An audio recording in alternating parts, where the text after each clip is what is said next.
Salut mon pote, j'espère que tu vas bien. Aujourd'hui, je vais te montrer cette game que j'ai jouée cet après-midi. Malheureusement, je ne l'ai pas enregistrée en live, mais cette game, elle illustre à merveille un principe hyper important en jungle qui fait la différence entre les junglers plates et les junglers émeraudes. Je t'assure que, d'expérience, la différence entre les junglers platine et les junglers émeraude, ça se joue sur ce concept-là que je vais te montrer pendant cette game. Et reste bien jusqu'au bout parce qu'après, la game est très difficile. Et je vais te montrer un autre principe qui là fait même la différence entre les junglers émeraude et les junglers diamant. Alors tu vois, moi je suis Zac, équipe bleue, et là mon Jace, dès le début de la partie, alors que moi je commence mon clear, se frite avec le Renekton, et même il se fait bolos, il flash out, il meurt. C'est un désastre. C'est un désastre, la game continue, il revient sur sa lane, moi je fais un full clear comme d'habitude, tu connais les grands principes. J'essaie de jouer mon farm, j'essaie de protéger ma vie. Et il se refait tuer. Et ça, je suis sûr que tu l'as connu, ce genre de game. Je te laisse imaginer que là, le Jace, il commence à insulter toute ma famille. Il commence à spam ping. Il est fou de rage. Il nous insulte. Il veut nous buter. Et moi, j'ai gardé mon sang-froid. Mais surtout, parce que c'est pas le sang-froid qui fait gagner les games, quoique, j'ai appliqué un principe essentiel. Ce principe, c'est qu'il faut jouer autour de la lane forte et pas autour de la lane faible. Et tu vas voir, parce qu'à un moment dans la game, je fais l'erreur, et tu vas voir ce qui se passe si tu l'as fait l'erreur. Donc déjà, ici, j'ai failli la faire, j'ai failli gank ma lane faible, ce qui aurait été une grosse erreur, mais je me dis, dès ce moment-là, il faut que je joue autour de ma lane forte qui est ma bot lane. Car comme tu peux le voir, j'ai un Corki qui lui, bah il est pas derrière quoi. Il est plutôt bien, hein. Ma Corki Senna, ils font plutôt bien le taf. Et du coup, dès ce moment-là, je me dis, je vais être le plus possible sur le bot side pour être près de Corki, pour m'assurer que Corki soit tout le temps bien. Alors là, il se trouve que mon mid se fait gank. Tu vas voir, cette game, c'est vraiment un désastre quoi. Mon mid il se fait gank, en fait il se fait tuer, donc c'est la catastrophe. Mon top il est en 0-2, il est tilté, mon mid il meurt. C'est vraiment une game terrible. Et vraiment reste jusqu'à la fin parce que tu vas voir, il y a ce concept que je vais te montrer, mais il y a un autre concept que tu verras après, qui sera plutôt vers la fin de la partie, et qui je pense, est vraiment le concept qui te fera passer diamant. Donc là tu vois, le Corki, on est à 7 minutes, ça y est, il est en 1-0, il a 20 de farm d'avance, enfin non je calcule mal, il a 15 de farm d'avance. Donc là je sais vraiment que c'est lui mon joueur fort. Et du coup tu vois que là, je passe toute ma vie sur le bot side, entre le mid et le bot. Parce que Syndra, elle est aussi bien, elle a que 4 de farm de retard mais ça va tu vois. Enfin c'est pas autant un massacre que mon Jace qui est déjà en 0-3 et qui insulte toute ma famille. Et du coup je vais rester bot. Et voilà, c'est à cet endroit-là. À cet endroit-là tu vas voir, je vais faire l'erreur qu'il faut surtout pas que toi tu fasses. C'est que en fait, tu vois, je suis niveau 6, j'ai mon power spike, et je me dis, bah super, j'ai mon 6, j'ai mon power spike, c'est peut-être l'occasion de enfin pouvoir faire un gank à Jace qui va inverser la tendance. Et il faut pas faire ça. Il faut pas faire ça. Le raisonnement qu'il faut faire, c'est, regarde, je te montre l'erreur, parce que l'erreur elle est vraiment terrible, hein, mais je te la montre, c'est que là je le gank, me dis vas-y c'est pas grave, je vais le R, et en fait, regarde, c'est un massacre. Le mec, il est beaucoup trop fort. Et ce qui se passe dans ce type de partie, c'est que le joueur fort, surtout quand c'est un top laner, surtout quand c'est un Renekton, un Mordekaiser, un Darius, bah il va te 2v1. Tu peux pas le gank. Et j'aurais dû garder mon R pour faire un gangbot sur Corki qui était devant. Le raisonnement que tu dois avoir dans ce genre de situation, c'est ok, Jace il te spam ping, ok, il est là, il insulte toute ta famille, mais c'est un peu... En fait, même si tu as envie de l'aider, il faut pas l'aider parce que si tu l'aides, tu vas faire un play qui a 90% d'échouer, 10% de réussir.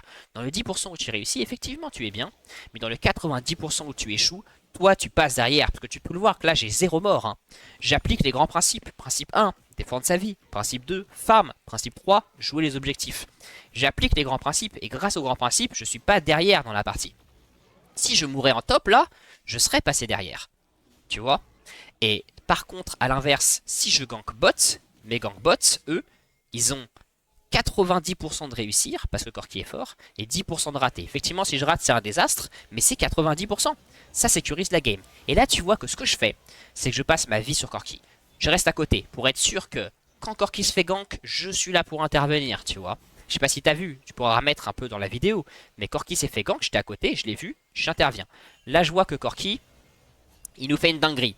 Ça arrive, on est en platine. Je le protège, je reste à côté, je m'assure que ça se passe bien pour lui. Regarde, je m'assure que tout se passe bien pour lui. Tac, il essaie de faire un dive un peu bizarre. Je le ping de pas le faire parce que ça sert à rien en fait. Il est une interrupt, il faut pas qu'il la donne, il a pas besoin de donner cette interrupt. Je l'aide à faire son dive, en fait, pas de chance, il meurt là-dessus. Regarde, attends. Il meurt vraiment de la dernière... c'est pas de chance en vrai. Bon, il meurt vraiment de la dernière attaque du sbire. Bon, ça arrive. Et tu vois, là, le principe que j'utilise, je vais faire que ça jusqu'à la fin de la partie et reste bien jusqu'à la fin pour plusieurs raisons. Déjà parce que tu vas voir un autre principe, mais aussi parce que tu verras que c'est super intéressant de voir comment je le protège, même dans les fights du milieu et de la fin de partie. Alors, là, comme je t'ai dit, je joue sur le mid qui est ma deuxième lane forte. En fait, ça se passe mal. En fait, mon gank était peut-être pas ouf. Alors là, c'est un désastre ce qui se passe. Ça, c'est vraiment un désastre. En vrai, j'ai fait une erreur sur ce play, mais bon. Ça arrive hein, de faire des erreurs. Et tu vois qu'en fait, ils prennent tous les objectifs top. Que Jace, il est déjà en 0-4. Et tant pis, tant pis. Il faut que tu acceptes que quand ton top laner est très très derrière, les objectifs top, ils sont perdus. Tu peux rien y faire. Joue sur le bot. Et c'est ce que je vais faire. Et tu vois, regarde encore. Jace, il fait des dingueries jungle top. Il faut pas y aller. Si j'y vais, il n'y a aucun monde où on gagne. Regarde, Renekton, il est en 4-0.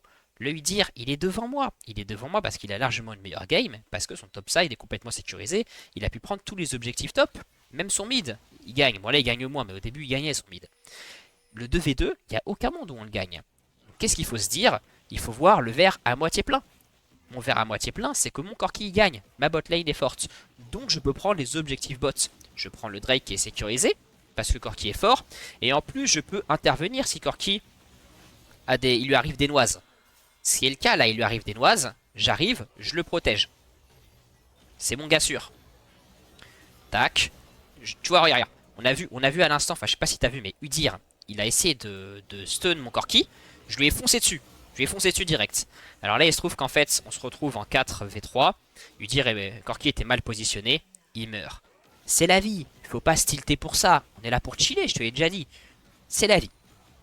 Mais tu verras que c'est que le début. Que c'est que le début. Que ça va être comme ça. Et tu vas voir comment. Avec quel principe ensuite, un deuxième principe, je vais inverser la partie à un moment. Regarde bien. Donc là, je vais jouer le play qui est en mid. J'accélère un peu. Enfin, je l'aide en fait. Hein, elle n'avait pas besoin de moi. Tranquille.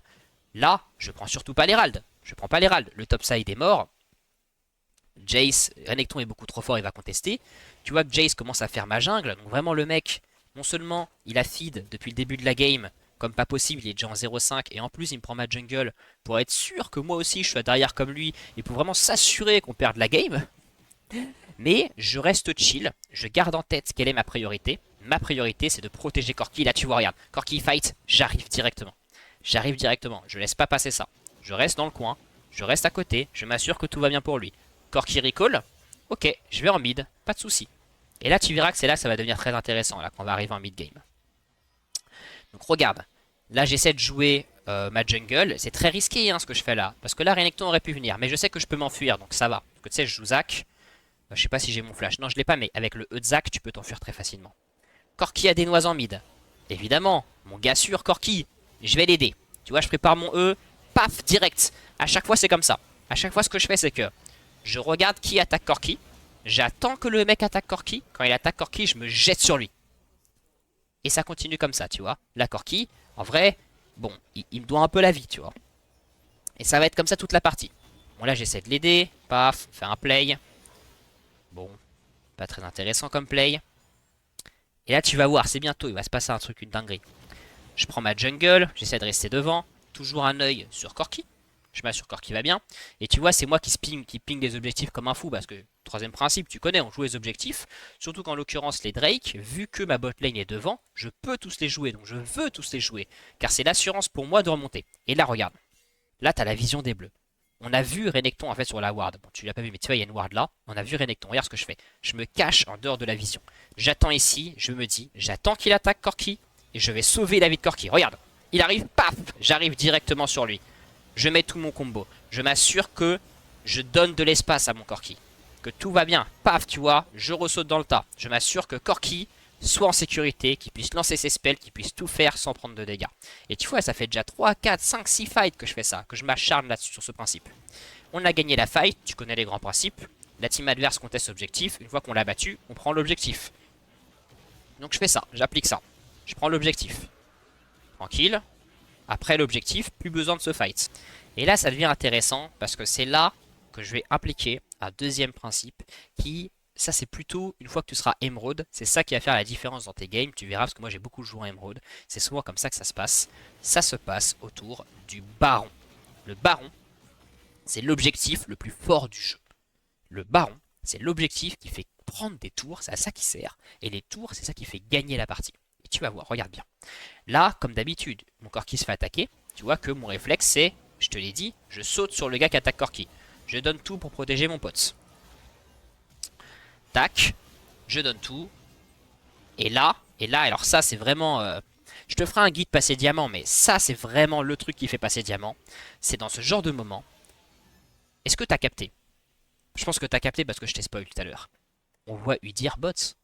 On voit Udyr bot. C'est le jungler adverse. Le baron est up. C'est un free baron. Tu vois ça normalement. Tu spam ping ta team baron, baron, baron, baron, baron. C'est ce que je fais. Tu me vois là. Le nombre de ping que je balance. Le baron, ça turn la game. C'est ça qui fait que la game elle est turn. Donc là tu peux le voir. On prend le baron. Et là, notre team, elle est complètement devant. Elle est complètement devant. Et elle est même tellement devant que tu vas voir qu'à partir de maintenant, Jayce va se remettre à prendre des kills parce qu'il a gagné plein de gold grâce au baron, grâce au gold du baron, grâce au tour que donne le baron. Et le gold des tours du baron.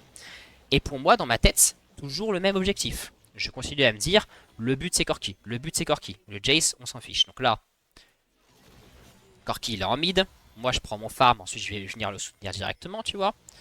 Ouais, tu vois, je sais pas si t'as vu, Corki est mid.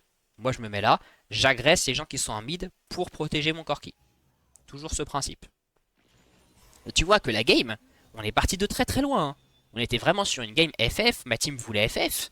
Et j'ai chillé, j'ai gardé en tête ce principe. Et ça fait là, vraiment, ça fait 15 minutes que je ne fais que jouer autour de Corki. Que lancer mes sorts pour protéger Corki. Je fais que ça depuis 15 minutes. Et ça paye, ça paye. Regarde, il y a une TP sur Corki, regarde bien. Tac, j'ai vu son agresseur, c'est lui, j'y vais.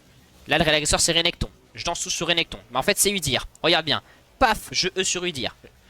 À chaque fois, je me jette et je lance tous mes CC sur celui qui s'en prend à Corki. Je respawn, qu'est-ce que je fais? Je pense que tu t'en doutes.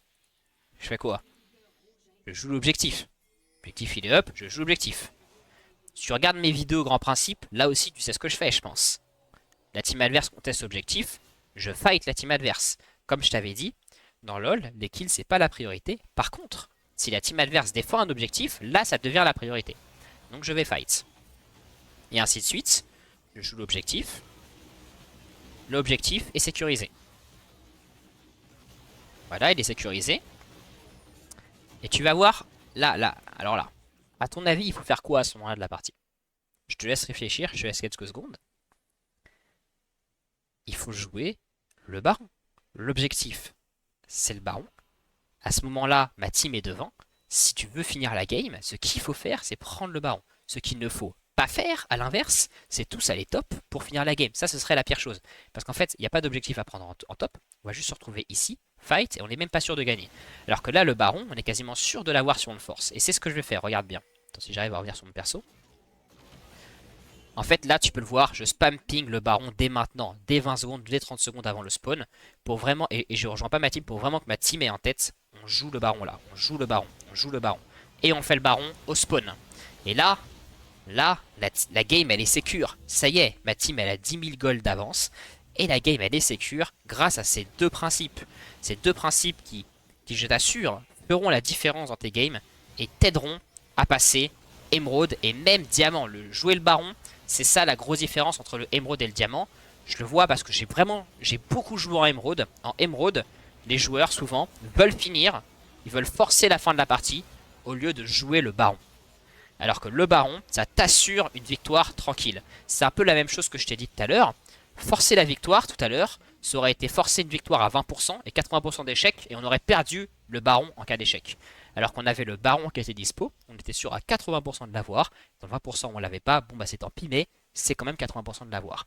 Bref, voilà comment j'ai gagné cette partie. Je trouvais qu'elle était super intéressante cette partie, je voulais la partager avec toi. Parce que franchement, bon je joue souvent en jungle à ce niveau-là, mais des parties qui illustrent aussi bien ce concept qu'on appelle le concept de strong side, weak side, je crois pas en avoir sous la main. Donc tu peux le voir, et là je résume une dernière fois. J'ai joué autour de la lane forte quand ton top il se fait fumer, quand il se fait éclater, quand il insulte toute ta famille, quand il te supplie de le gank, n'y va pas, n'y va pas, n'y va pas. Alors t'y vas uniquement si t'es sûr, si ton mid décale avec toi, si vous êtes 3v1.